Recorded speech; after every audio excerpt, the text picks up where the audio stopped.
Yes, well, welcome back. Another another episode of Chewing the Fat with Trev and, and Dean Kilby. Always a fun start to the meetings. Welcome again, Dean. Thanks, buddy. You're looking good. You got some light in your room finally. Yeah, I've added the professional touches to my social media career. The lighting does wonders for your face. You look slimmer. I had to make sure it was on the right angle because if it was low, that's the trick with the kids these days. You got to take the pics up high. So when it was low, it put dark circles under my eyes. So I had to. If it's too high with you and I, then it puts too much shine on our heads. That's one of my. Got this concave head. It's one of my musical props. It's like a disco ball.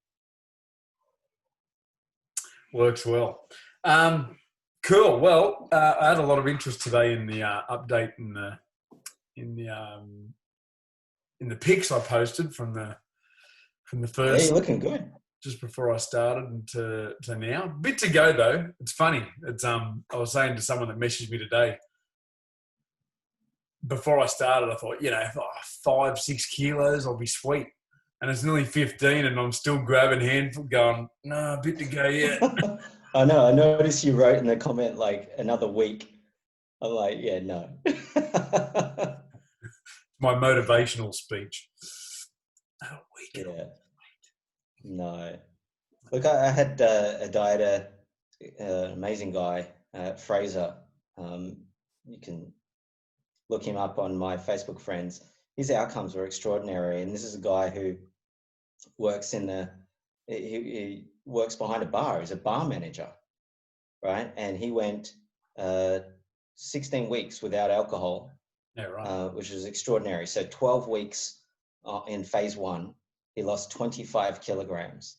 And then I transitioned him out of that over a 4-week period. He didn't touch a drop of alcohol. He's a bar manager.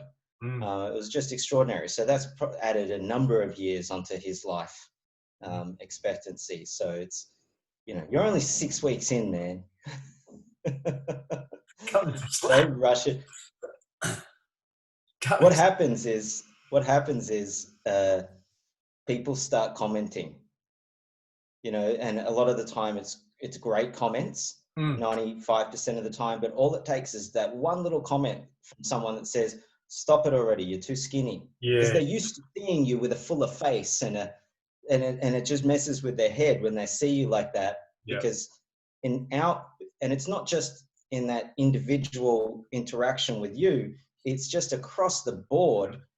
You got to remember 2/3 of the adult population in Australia are overweight. So we're just used to seeing people overweight, and that's the norm. But norm isn't healthy. So what I'm committed to with you is that we really reverse your metabolic dysfunction, lose the fat, but particularly the visceral fat. And you've already dropped a bit of that visceral fat. That's the fat inside your internal organs. So that puts you at risk of non-alcoholic fatty liver disease, coronary artery disease, and it causes a lot of systemic inflammation as well. Yeah. So when you reduce that fat, not only do your waist circumference decreases, but your ability to breathe also, because your diaphragm can come down further because it's not so full in your gut, right? So you can fill your lungs with oxygen, but also the decreased inflammation, your head's clearer, you wake up better in the morning, you think better, you make decisions faster. So that's what you've been experiencing. Yeah, exactly right. We're talking today, and just the biggest thing I've noticed is the ease of breathing.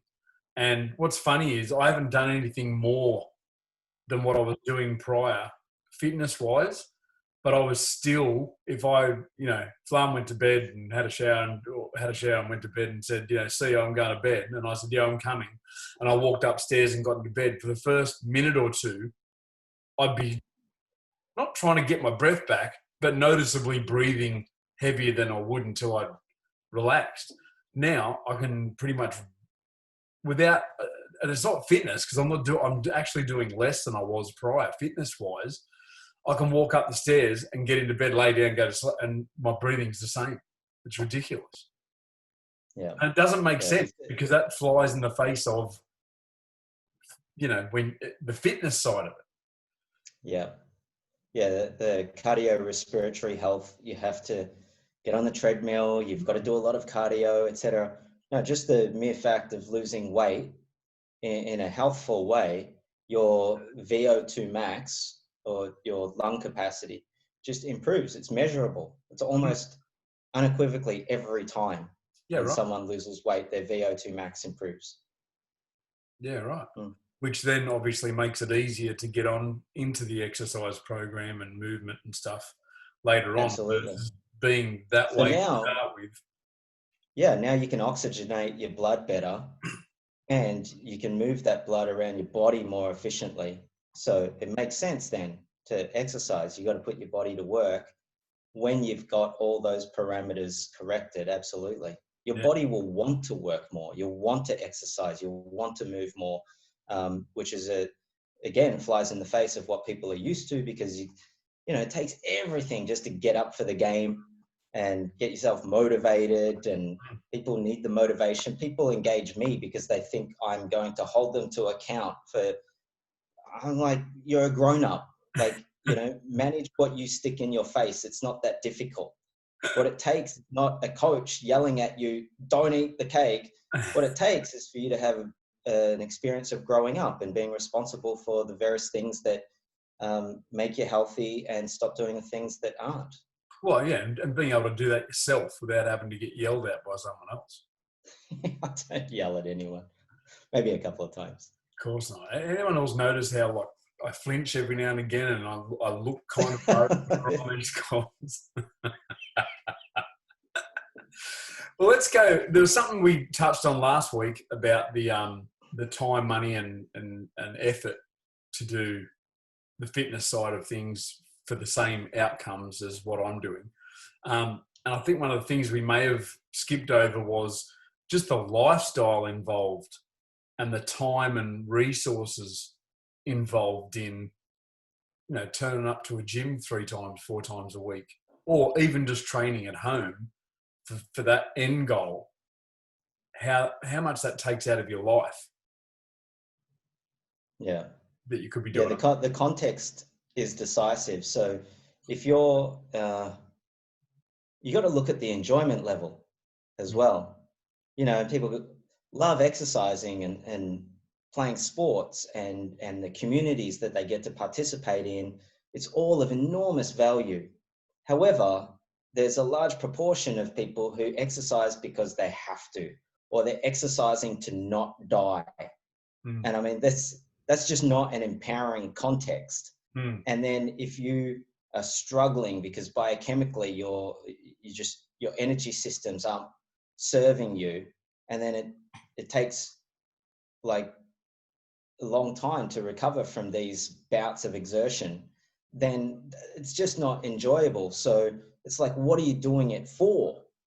Now, that's a lot of time, not only the expense that we spoke about last week, but the time taken out of your day. It's like 2.5 hours of, for a lot of people, it's psyching themselves up to go and exercise. That's why having a personal trainer works for them, because at least there's someone else that they will let down, or a training buddy. But there's the travel to the gym, there's the changing before the gym, the changing after the gym, the travel back. I mean, that time could be utilized investing yourself in what really matters to you. Now, if your biochemistry is correct and you feel like you want to move more, and yeah, absolutely, exercise is critical, particularly for brain health. But whilst you're exercising, there's a distinct context. It's like you're exercising to empower you to fulfill on other outcomes that you're committed to in life. Whether it be you even just go for a walk to clear your head, and whilst you're walking, you're getting fresh air, things are circulating, and you're solving problems that you're dealing with at work or with your family or relationships. Or you exercise with people because there's possibilities of doing partnership deals with those individuals, and you get in and you participate in life with them. So there's a distinct context that could be created that's so far removed from trying not to die, which is a stupid game to play anyway, because guess what? You're going to die. Yeah. You know, what are you working out for? Just to be a really good looking corpse in the coffin? No, you want people to come to your funeral and look in the box and see nothing but a puddle of sweat because you used your life up doing things that really mattered. Like you literally got used up by what matters in the world and what's wanted and needed, not being so fascinated with, you know, your gut or your own ass, or like, who cares? Yeah. No one cares except you. Yeah. I'm not talking to you, Trevor, specifically, but you know, come on. Life can't just be about wasting those hours in the gym to look good to what end? Yeah. You know? For sure. So if this skin bag of a human body is going to be here, then it may as well be here up to something bigger than itself that serves others. And then there's a context that empowers you. Of course, you've got to look after yourself. Of course, you've got to be in optimum condition. Otherwise, how do you fulfill on what really matters to you? And your body is always 100% perfectly correlated to the size of the game that you play in life. Mm. And people kid themselves thinking, oh, like, no, I'm committed to something so much bigger, but I can't because I'm not in shape or I'm not healthy. I'm going to focus on getting my health ready first. And it's kind of, I had lunch with Ian Thorpe, the swimmer, the Olympic swimmer, the other day. Anyway, we're talking about how people look at others and athletes in particular, about, you look at them and they've got these amazing bodies and you think, wow, when I get a body like that, or if I had a body like that, I'd be able to swim like him, or I'd be able to run like him, or I'd be able to get the girls like him or her, guys, right? Yeah. So, but it's, no, you get a body like that by swimming 10,000 kilometers. I mean, that's how you get that body. Yeah. No one's born an Olympic champion. There's, you know, you've got to have a physiologist would say you've got to have the right biomechanics and the right percentage of different muscle fibers and all of that sort of stuff, the physiological stuff. And then a psychologist would look at it from their perspective and say, this is what's necessary. And then a performance coach is like, no, you have to train, you know, but it's all of those things together, all of them. And many more, I'm sure. I think it'd be also about then making it, you know, when you've dropped the weight and you're healthy, as you said, you want to move, you want to go out and train versus trying to drag your ass off the couch because I have to go to the gym because I ate pizza for the last 3 days and a milkshake for lunch. It is an entirely different experience of doing exactly the same thing. Yes. Yeah, absolutely. I have people who are so addicted to exercise and it freaks them out when I tell them I want you to stop everything for a month, 4 to 6 weeks. And they freak out because for a lot of people, they're addicted to the exercise because the endorphins and all this new biochemistry that happens when you're in the gym or exercising, and you get a sweat and your heart rate goes up, feels amazing, right? But that masks what's underlying, what hasn't yet been dealt with in your relationship to your health, to your body, right? So there's a relationship between you and your body, and your life obviously is the greater context, but the relationship between you and your body, that's where health really exists. And if people are just trying to mask some deleterious way of being and thinking with exercise, then they're not really dealing with the issue. People go, oh yeah, I'd rather exercise than take drugs. In my view, it's the same damn thing. Yeah. You haven't yet dealt with the underlying issue that's like having you be obsessed with one way or the other. So what happens, which is amazing, I tell people, don't move, don't exercise, like go for a walk or whatever, but nothing strenuous for 4 to 6 weeks. And then people want to use their body now, because after 6 weeks, which is where you're at, about 6 weeks in, you feel amazing. It's like everything just feels lighter. Your head feels fresher. You want to move your body. And like you said, now there's a different context, different experience when you move. But it's also, you appreciate it more when you start moving. You start appreciating this thing. You stop taking it for granted, and you start getting fascinated with, what can this thing do now? Or what could I get up to? What could I use this body for? And then it's about optimizing performance, and it's just a whole other ball game. Yeah, for sure. Cool. Let's have a chat about. Oh, actually, no. Before we go there, I sent you the. This is a little bit fragmented because we didn't actually start with these figures, but even since taking them on the Tanita scales and the Fit Track scales and whatever, which was only a week and a half, 2 weeks ago, you dropped them 2 weeks ago. There's still been a difference in fat scores and metabolic age and BMI and all that sort of stuff too.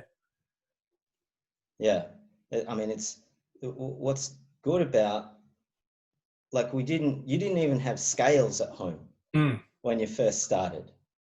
I think you had the tape measure and you posted that, like those originating images. See, that's how it ought to be.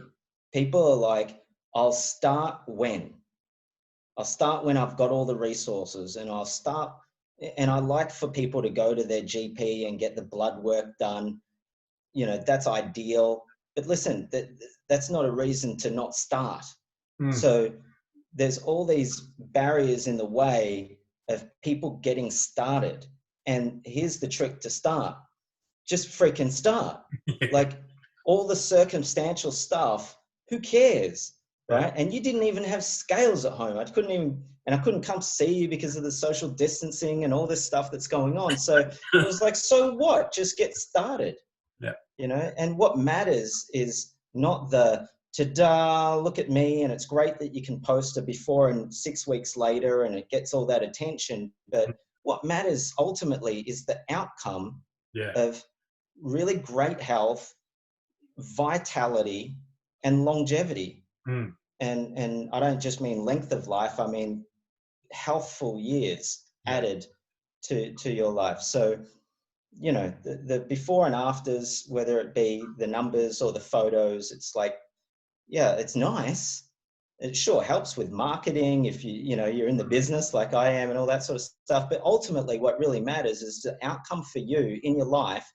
And in a few months' time to several years' time, the weeks that you invested in getting yourself well is going to be completely, like, it'll fall by the wayside so damn quickly. You're just going to fill your life up with so much more things to do, and with so much more joy and fulfillment and satisfaction. You're not going to care about what it took you to get to where you were. It's not the point, And it's not really taken that much. It's not hard. It's not like I'm suffering every day. If you were, you wouldn't be talking to me. I'm busy tonight. Yeah, exactly. So, and then it's good to have the bioimpedance scales, and you've got two different scales, the Tanita VC587 and the Fit Track, which I bought online. I think they're pretty good. It's a small unit. I was a bit surprised when it arrived, but I think the Tanita is better quality, probably more accurate, it's better validated. And the thing for people to understand with these gadgets is they really are gadgets. I mean, what matters really is your productivity before 10 a.m. improved, enhanced, increased. Is your ability to be free around people, or are you still sucking your gut in and feeling uncomfortable? How long does it take you to get dressed in the morning or in the evening when you're going out because you don't feel comfortable and confident and proud of yourself in whatever outfits you have? These are the sort of functional outcomes. Finding the right shirt, because that one's now a bit tight. This one was a bit exactly. Would be sweet.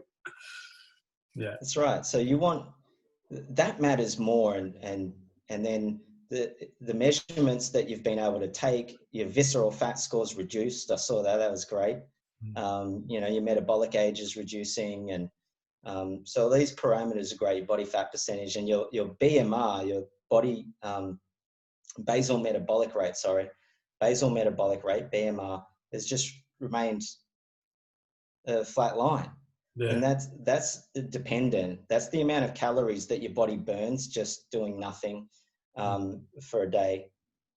So we want that to stay the same, because that is dependent on your lean muscle mass. So you've gone 6 weeks, you've dropped whatever, 15 kilograms, and your muscle masses remain the same. And this is without exercise. Mm. And I notice a bit with the side view, your posture looked a little bit better as well. Yeah. And that's all that here, you know. Yeah. For sure. Well, let's get into something different. We were talking earlier today about stem cells, and I get questions about this all the time, because as we said on the first video, you put some stem cells into my knees and pretty much fixed my knee issues. And then I've had a heap of people ask me about it, and some people have contacted you over the last few years since I've had it done, and it's just been harder and harder to do or get done. What's the GO? What's the story? Where are we up to with all that now? Oh, so regenerative medicine. So this is why I started developing the expertise in reversing metabolic syndrome, because the fat around your belly, as I said, causes inflammation. So when you've got this background context of low-grade chronic inflammation, your tissues can't repair properly.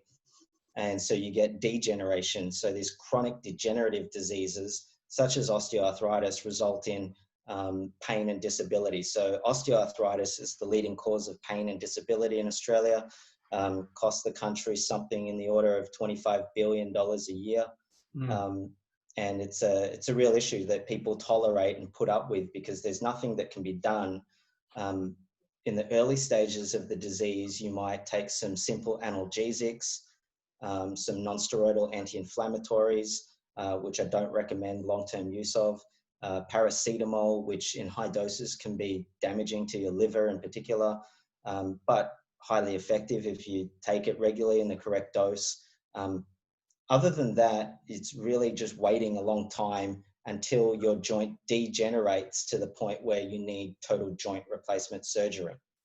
And many people, particularly because of the obesity epidemic, which is the major risk factor for the development of osteoarthritis, are too young, because they're fat too young, and then their joints degenerate too early. And so the orthopedic surgeons are reluctant to operate on them. I know people. So what do you do in the interim?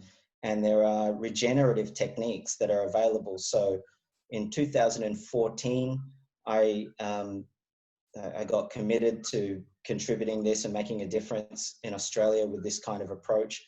I wasn't satisfied with the clinicians that were performing the procedures here in Australia. They didn't collaborate, they didn't talk to each other. They weren't necessarily utilizing the most advanced or standardized approaches. So I took off to the US, met with the best of the best, and worked out what I could bring back to Australia. And in December 2014, I ran the first ever physician training workshop for teaching them how to perform these stem cell therapies. Unfortunately, what happened since then is the Therapeutic Goods Administration started the process and then in mid-2018, they made the decision to regulate the stem cells from your body that were deriving from your fat as a biological therapy. In other words, as a drug. So when we treated your knees, Trevor, that was towards the end of 2015. Back then, it was a medical procedure. The stem cells weren't regarded as a therapeutic good. Now, there are terms of art that the TGA have utilized called more than minimal manipulation, and homologous use. These are not scientific terms. These are terms of art that have been used to now prevent the ease of use for patients to treat degenerative disorders where there is currently no other alternative. What I had was I set up, in the face of that controversy, a very advanced clinic here in Sydney where we would take your fat. So I'm an expert in not only how to lose fat, but also how to use fat. So we would take some fat. We only needed a little bit, and this is different from the procedure that we did for you. We took 100 cc's of fat, a mini liposuction, and we digested the fat tissue and then separated the fat cells from the regenerative cells, and that's a mixed population of cells. And then I mixed that with platelet-rich plasma we took from your blood. So if the stem cells are like seeds, then the platelets from your blood are like the fertilizer, and they release growth factors and help stimulate the growth of the stem cells, and then we injected them into your knees. So that's what happened with you. What I was doing in the more advanced clinic was we'd take a smaller amount of fat, but then in the laboratory, isolate those stem cells. They stick to plastic. So if you just put them in a flask, the stem cells have adherent properties and they stick to the plastic, and the rest of the cells float, and you just wash them away. And then you can grow your own stem cells. So you end up with a pure population of your own stem cells in high numbers. And then you can store them for later use, which was awesome, because what that enabled us to then do was repeat dosing. So a patient would come in, they'd get their fat harvested. That would take about an hour and a half. They'd come back 8 weeks later and would have an aliquot of their pure stem cells, would take some fresh platelet-rich plasma, mix the two, and inject it into their joint. And then they'd come back again 6 weeks later and get a repeat dose, because we had their cells stored, right? Yeah. And as I said, in 2018, the government made that change. And so I had to close that clinic down, which is a real shame, because the outcomes we were getting with patients was just phenomenal. I'm happy to say that in the background, I've been supporting a particular group. The company's name is Cellgen. So it's brand new, and so I've been advising that company, and we've got some technology that allows us now to utilize the regenerative power of the cells that you have within your own body to treat people with osteoarthritis. Yeah, cool. Yeah, it is cool. So we've figured out how to do it with integrity, within the rules of the game, and okay, we can make it available for people again. Because it was like so frustrating for me, and I've got nothing to do with it. Just I've had, the previous method done, and people would, be talking to one of their friends and whatever, and I'd show up and they go, "Yeah, Trev's had him. Tell him how your knees are now." And I was like, "Well, there's not much point, because you can't get it done right now." And you're just standing there watching these people thinking, you don't have to be in this pain. Because, I was before, and a month after, pretty much, I was starting to notice like sharp stabbing pains in my knees when I was doing things. And I was like, oh, why am I getting that? And then I realized it's because it was there all the time before, and it's getting a lot less now. And every now and again I'd cop one and go, oh, what the hell is that? But then that eventually went away as well. And game over.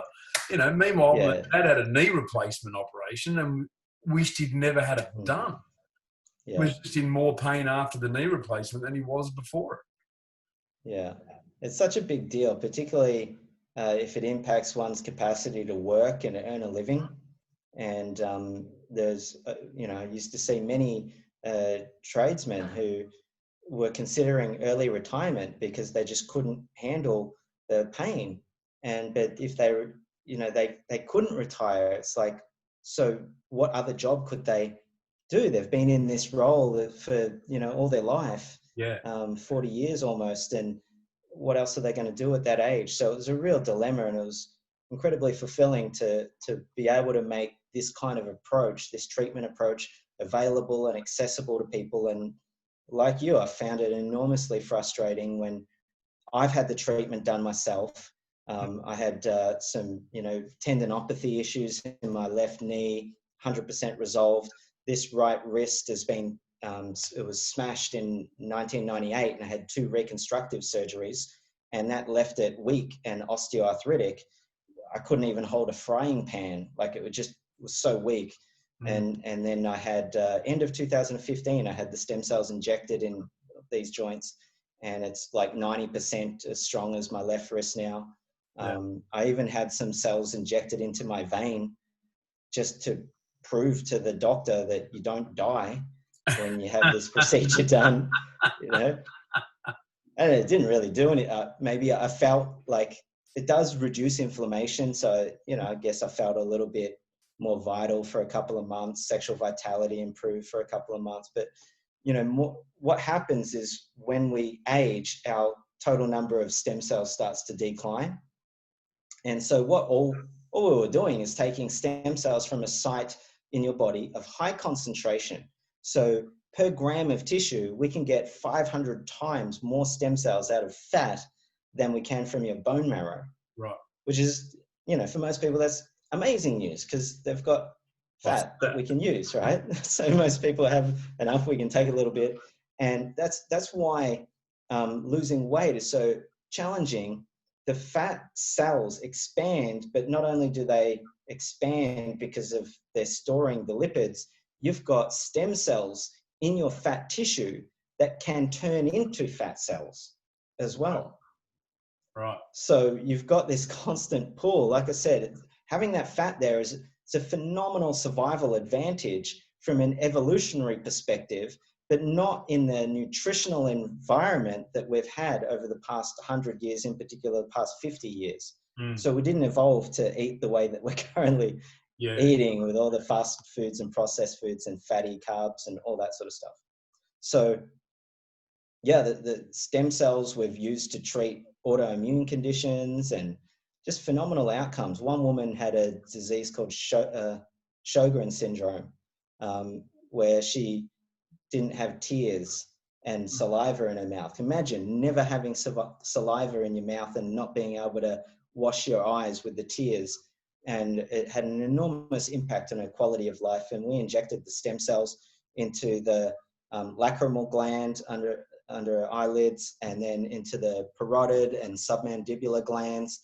And within a couple of months, she had snot in her nose for the first time.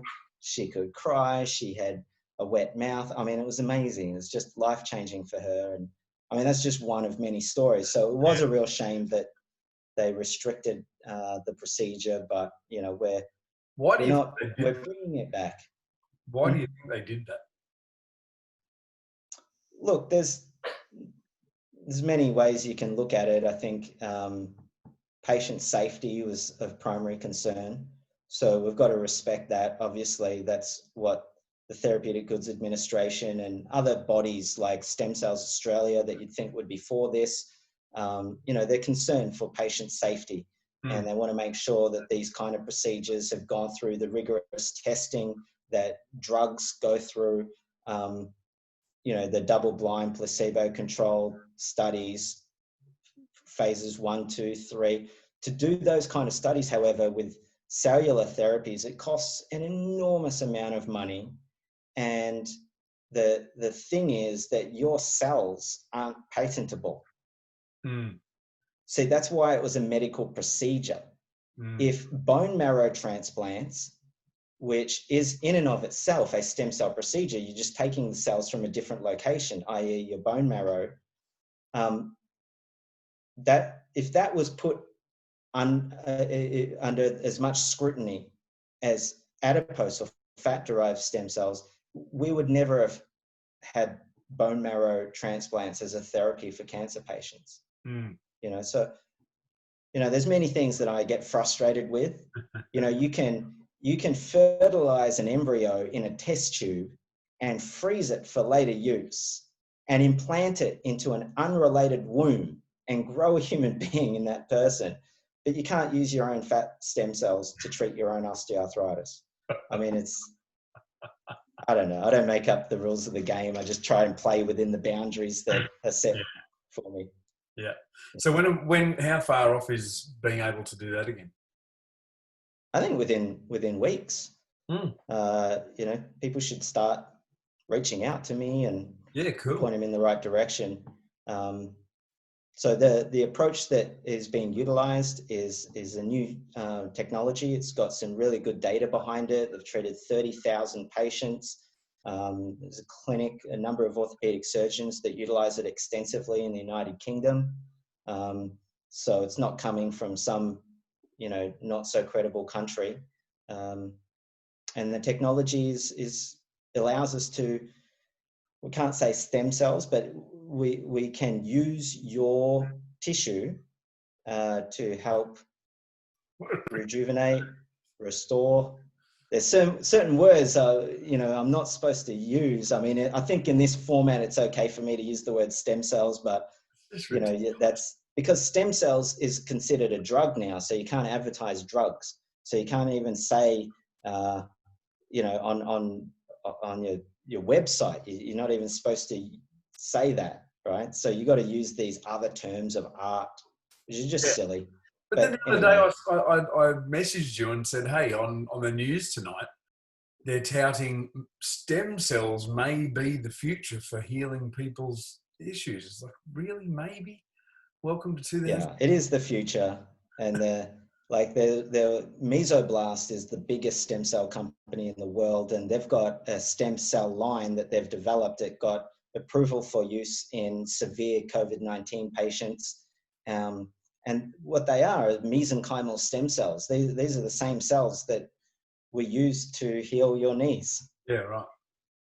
We just got them from your own fat tissue. So there was a surgical procedure, minimally invasive, but nonetheless, there was a procedure there.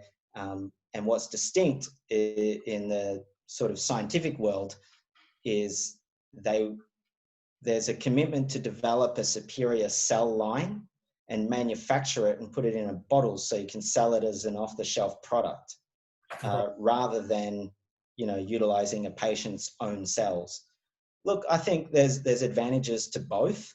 I think both ought to be made available. So cool. Who knows? We'll see in time. There's many people receiving these kind of treatments all over the world, and papers are getting published. So it's soon the literature will be flooded. There was a big thing with Mel Gibson, and his dad was all over the internet a couple of years ago with one of those podcast dudes. I can't remember which one it was. Joe Rogan, I think. Yeah, it might have been Joe Rogan. And same thing, they had to go to Panama. It was Panama, yeah. And instantly, Dad was up and around versus on the way out. It's incredible. So that's exciting, because I mean, anyone that's spoken to me about this before and has asked me or has had issues or has, I know a couple of people I know have said they need knee replacements, but they're too young and they won't do them until they hit a certain age. This is great news. So, hit up in my... reach out and let me share with you the various options that are available and who are the right doctors to speak to. And but I think the next phase after osteoarthritis, wound healing is a big issue. But like I said, you can just stick the stem cells in your veins. It's safe, it works, particularly so for lung conditions as well. Because 90% of those cells, when you inject them, they get trapped in the lungs and they reduce the inflammation in the lungs, and they can potentially help regenerate some of that damaged tissue. And that's why it's so effective in these severe COVID-19 patients when they have this cytokine storm, where they get this out of control inflammatory response in their lungs, and it impacts gas exchange and respiration. So the best treatment to date for these severe COVID-19 patients is convalescent plasma.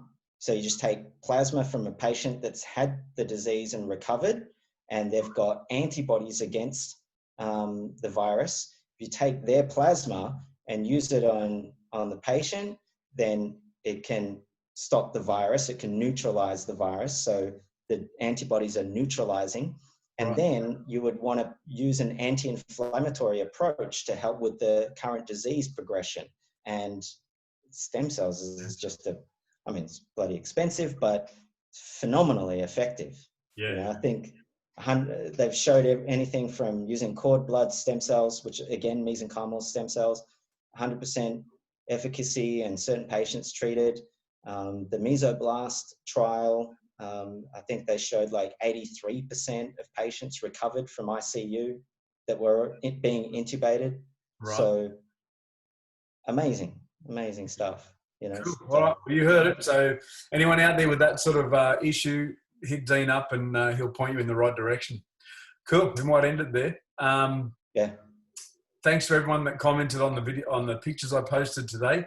And, you know, I've been getting as much out of the people that have jumped on board with me and contacted you and, you know, are taking care of their health as well. And yeah, keep sending me through the updates. But every time I get a message from one of you guys, it's like, hey, how you going? Because I'm down this and I've lost this and I'm not. And it's like, yes. They're incredible. They're absolutely incredible. They send me their daily diary like every day, asking a lot of questions and just absolutely thrilled with the outcomes, like ridiculous outcomes. Yeah. You know? So just really proud of them and good on you for leading the way and making it available for the people in your network as well. Yeah, thanks. Cool. All right, we'll talk again next week. All right, buddy. See you guys. Cheers.